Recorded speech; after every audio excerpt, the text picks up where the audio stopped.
Kaixo, egunon. Lau B atasa honetan, aurrez bi atasean egin dugun oinarrizko edukia ebaluatzeko bideoa egingo dugu. Gogoratu, eduki hau bideo formatuan egin genuela. Azpitituluak eta abar jarrita. Ados? Eduki hau edpuzzlen txertatu dugu. Ion bian sistema eragilea. Eta industria informatika gelari txertatu diogu. Bideo honek 10 galdera izango ditu, bere barnean. 10 galdera horiek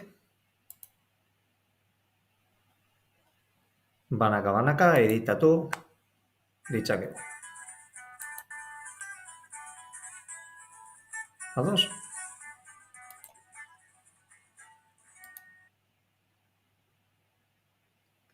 Galdera horien erantzunak izango dira gure kalifikazioa.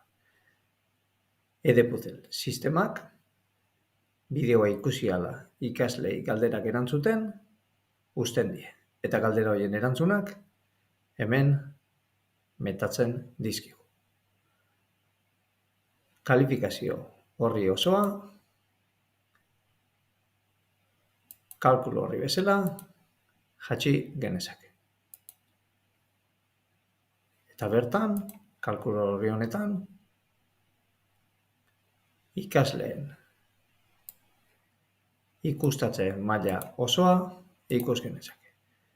Zenbat galdera egin dituzten ondo 10-etik, zenbat denbora pasa duten bideoa ikusten, noiz ikusi zuten, azkeneko aldiz, bideoaren ze portzentai ikusi duten, eta bar. Kontuan izan, hau bera, Classroomen txertatua daukagula. Bigarren ebaluaketako bideotan, edpuzzle, eta hemen ere ikus genitzazke ikasleen kalifikazioak. Baina, ez dira hain egoki deskargatzen. Batzuetan, sistema honek konpatibilitate arazotxo batzuk ematen ditu. Ados, ikus dezakegu, kalifikazio batzuk ondo daudela, baina beste batzuk erroreak ematen dituzten.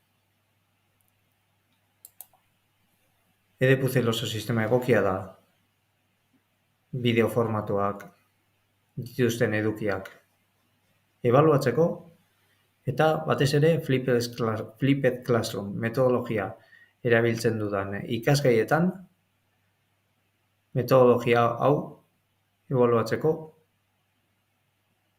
erabiltzen dudan sistema da. Hori da edpuzzle erabiltzeko arrazoirik nagusiena. Eskerrik asko.